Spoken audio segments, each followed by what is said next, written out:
Hello and welcome. We are at the Morgan Stanley India Conference 2024, and of course the largest consensus buy at this point within the Indian market is banking. We are in a sweet spot when it comes to banking, a Goldilocks period of sorts, and what we're going to try to break down today is what can we expect going forward from the Indian banking system, as well as what are some of the ideas and what are the risks as well which Indian banking currently faces and some specific names may face. So let me not delay this. Let me bring on board Sumeet Kariwala, who heads the banking analysis part in Morgan Stanley, and will help us break this down a little better. So Sumit, talk to us. One question looking back, the last 3 years, some of the larger private sector banks who have been large compounders over the last couple of decades have underperformed. Talk us through what is happening there in your view, and is this underperformance expected even going forward? Yeah. So the way in which we have seen how banks perform when they come out of a slowdown is that generally banks re-rate in two legs. The first leg is for slightly weaker quality banks who have struggled to the crisis and therefore they are trading at lower valuations. The earnings are depressed. So when you come out of a slowdown, these banks actually are able to surprise significantly on earnings, and therefore valuations also re-rate. So the first leg is more about banks which have struggled through the cycle. Sure. And during that period, if you look at the higher quality banks which have actually compounded well, and when you are at the bottom of a recession, you generally have a lot of scarcity premium in these banks because these banks have actually outperformed. And for the first 2-3 years, these banks kind of give away that scarcity premium. They are not able to surprise on earnings as much as the other banks. Correct. And to that extent, they struggle. Sure. We are at a very interesting point now where a lot of state-owned banks, a lot of lower quality private banks, they have outperformed quite meaningfully over the last 3 years. And the higher quality banks across the sector, they have, while they've compounded, they've derated. Sure. And I think so this is an interesting time, and over the last 1 year, if you look at our stock ratings, we've been shifting more from low quality banks to higher quality banks. And we think over the next 3 years, as the macro normalizes, as you see some more challenges with respect to asset quality normalization, with respect to revenue growth, etc., the higher quality banks will be able to outperform on earnings, given where the expectations are right now. And in that process, they get some of the re-rating back. Sure. Yeah, so that's great context. You spoke about how the cycle has shifted to lower quality banks, but where exactly are we in the cycle at present in your view? Yeah, so I think so this is there are a lot of tailwinds still, and not to say that there are no challenges, but when I look at loan growth, retail and SME segment is doing well, corporate is still muted. We are still to see a private corporate capex cycle, something that we have not seen over the last 10-12 years. So, and when it comes back, it stays for like 2-3 years. So there's no dearth of growth in India, Sure. at least for the next 3-4 years. People worry about asset quality cycles, and there are pockets of asset quality stress, but you look at the system level, there's no corporate lending that has happened for us to worry about a massive NPL cycle. So next 3 years, when I think about asset quality, when I think about loan growth, I think so we'll be positively surprised. Okay, and in that backdrop, if you look at be it low quality bank, high quality bank, everybody will do well on earnings. The question is who is able to outperform. Okay, and that's where investors will be able to find relative valuation premiums, and that's where we think private banks can do better. Very interesting. So despite your public sector banks being roughly in the 1 to 1.5 price to book kind of range, just giving it a range, there are some which are well beyond it, but broadly, you still believe that private banks may outperform over the next 3 years? Yeah. See, what has happened, and I don't want to talk about individual banks, but if you look at banking sector groups, the private banks have actually derated over the last 3 years because they've compounded and the stocks have not done that well. State-owned banks have done very well. And if I look at the valuation gap between private and state-owned banks, they've narrowed to historical lows. I'm not saying that state-owned banks are going to surprise negatively on earnings. They will do well. They have improved their loan mix towards retail SME. They've improved some bit of underwriting practices. Some of the state banks are doing very well on technology. So it's not that, come 1 or 2 years, they'll have a massive drop in ROA or so on. They'll continue to deliver earnings, and they can also surprise. There's no doubt because the cycle is so good. But what will happen is that there will be some pockets where private banks can now outperform on earnings quality, and that is where they can re-rate and get their premiums back. Understood. Okay. It's a relative call. State-owned banks will do well, but private can do slightly better, especially given where the valuations are. Understood. So we are nowhere close to mid-cycle is my understanding of what you're saying. So we still have a very long cycle to go. Especially when you talk about asset quality. The only, as compared to previous cycle, the only headwind that I see in this cycle, which is very unique. Historically, bank margins were not linked to policy rates. So we never used to be in a situation where we used to worry about, say, PPOP or margin or fees. And, it was very easy to call banking cycles, just focus on asset quality. When asset quality problems come back, you just sell off the lower quality banks and so on. This is slightly unique and differentiated because now 40 to 60% of the bank's loan book are linked to policy rates. And what is the other thing which I'm seeing is that there is very high competitive intensity in certain lending segments, especially by certain players. And a combination of these two factors will mean that even though the asset quality cycle is good, there could be margin pressure and therefore PPOP pressure at select banks, which could come sooner than expected. That is the differentiating characteristics of this cycle, and that is something which is very important. And this is, again, I'm trying to build on the story that we are talking about, that in some of these headwinds, be it margin, competitive intensity, the private banks can actually do a better job. And that's where the scarcity premium kind of comes back. So when you talk about asset quality, I think so we are in very early stages. When you think about margin pressures, I think so we are somewhere in the mid-cycle. Loan growth, again, very early stages. Understood. So that's an excellent start. What I want to try and get to now is, and you put it very beautifully, the fact that private sector banks are much better placed for the rate cut cycle, which is coming up, than PSU or SOE banks. And within private, I also want to understand your views, whether small, mid private is better, or whether the larger ones is what will outperform in this at least margin re-rating cycle. So talk us through some of the factors which one should look out for going into this possible reduction in repo. Yeah, so let's divide banks into two parts, large banks and small banks. When I look at large banks, and most of the large banks have 40 to 60% of the loan book linked to repo. So whenever RBI cuts rates, right now we're not assuming any rate cut over the next 1.5 years, but whenever RBI cuts rates, there'll be an immediate impact on all the banks. But banks, when you look at from a 1 year perspective, banks will be able to recoup a lot of that because the deposits will also reprice lower. But the point is that which banks will be able to manage that transition better. So if you look at private, they've been aggressively shifting their loan mix towards high margin assets. They've been very selective on what kind of assets they are cherry picking. And to that extent, what I see is that when I look at the starting point of margins compared to historical cycle averages, a lot of private banks have a lot of buffer.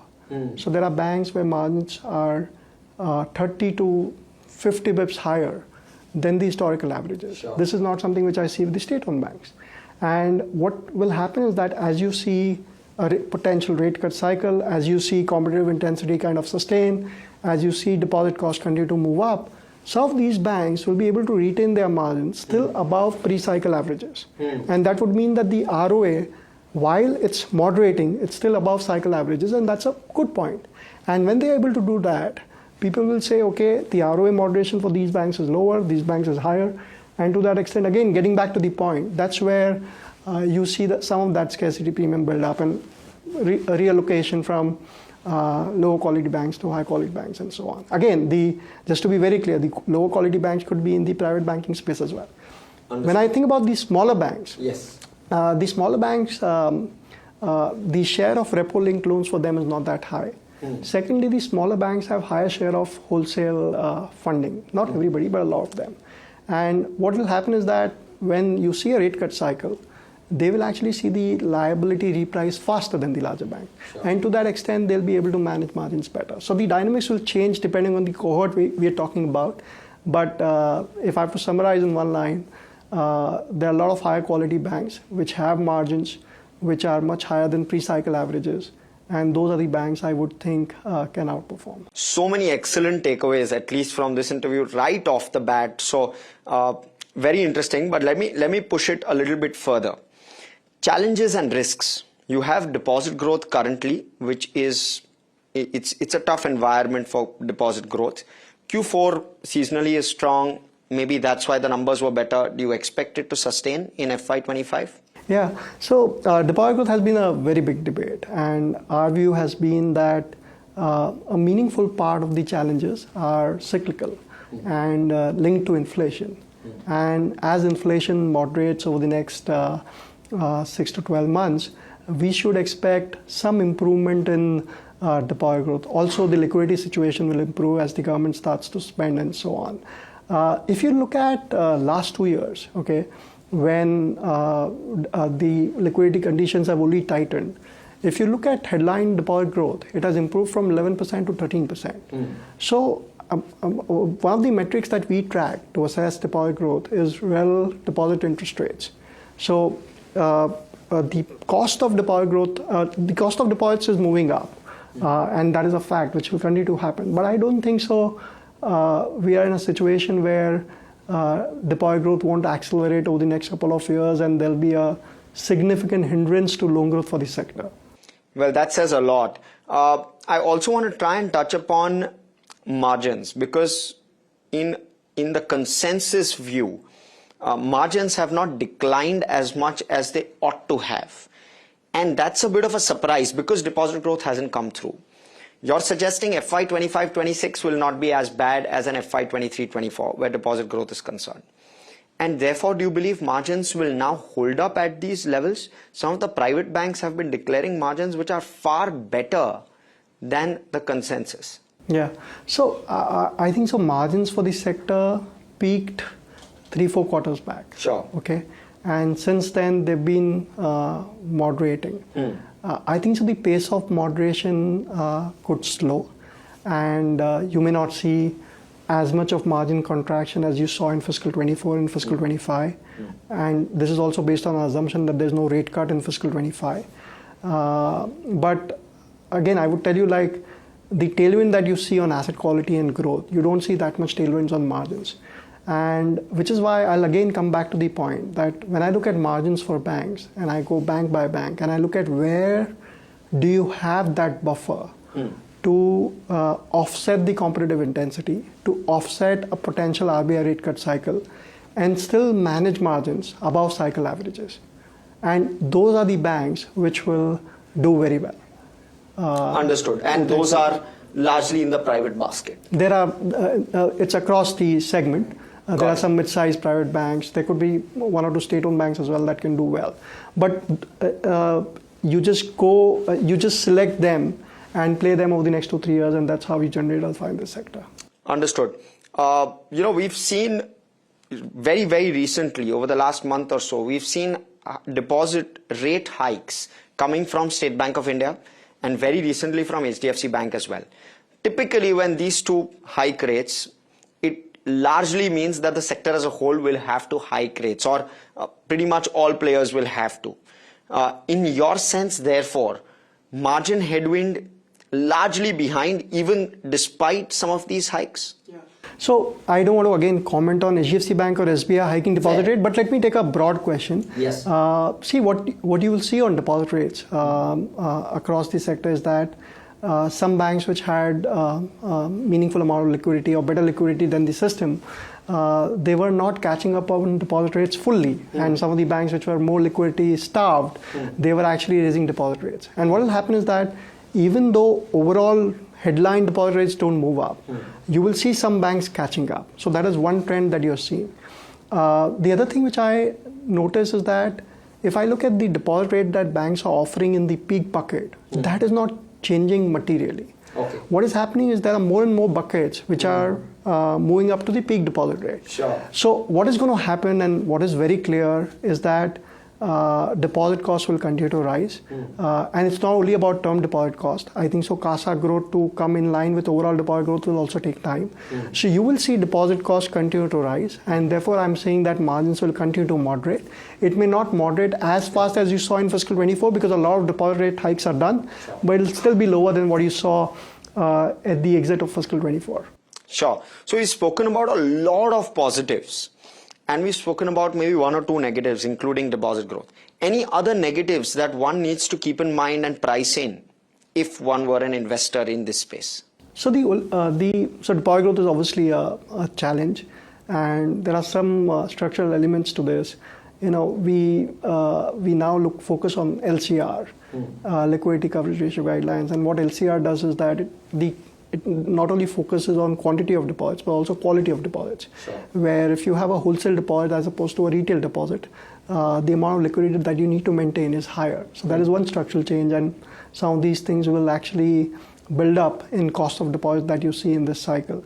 The other challenge which we are closely tracking is competitive intensity in certain segments on both sides of the balance sheet, lending as well as deposits.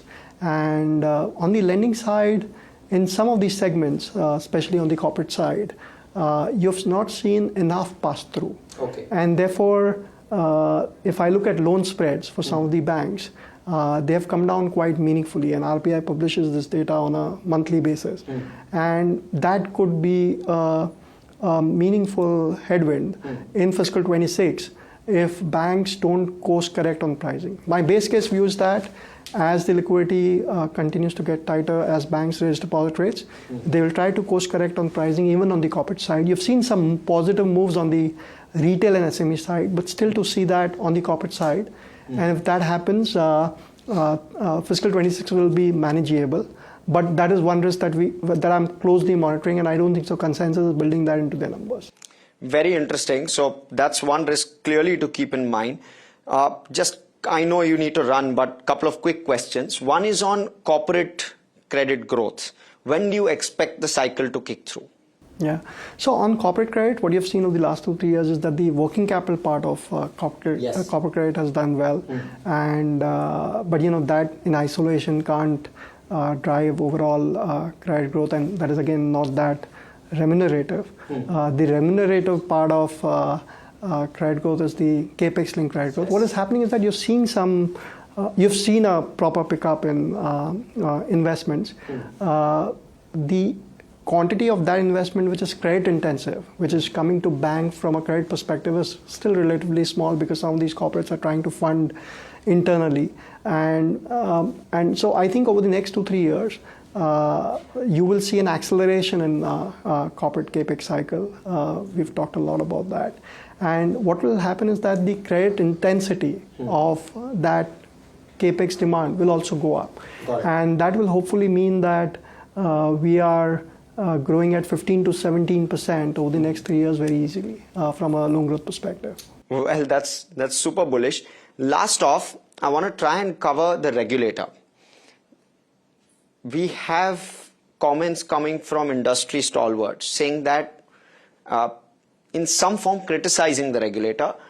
Do you believe that the regulator has been overcautious? And what's the result and the impact of that on the system at large? I would say, and I can't comment on everything, but let me comment on a few aspects where we have published research. So I think the regulator is rightly trying to be proactive.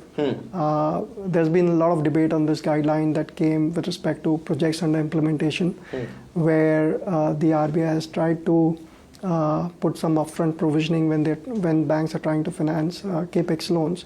Now, again, I'm not saying that the guidelines in the current format are like final. These are draft guidelines, and there'll be some tweaks, and there could be some tweaks. Sure. But the idea with which that regulation has come out makes a lot of sense to us.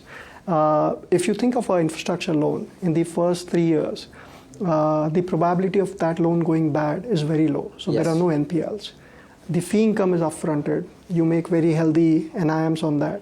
Yes. So in the first 3-4 years, the ROE on that loan is very good. Yes. The NPLs, etc., come in the following year. Yes. So if you are able to kind of build up provisioning for Buffers. potential NPLs, because the projects are under implementation, so there's no question of them going bad. Yes. It's actually the ideology behind that guideline is very good.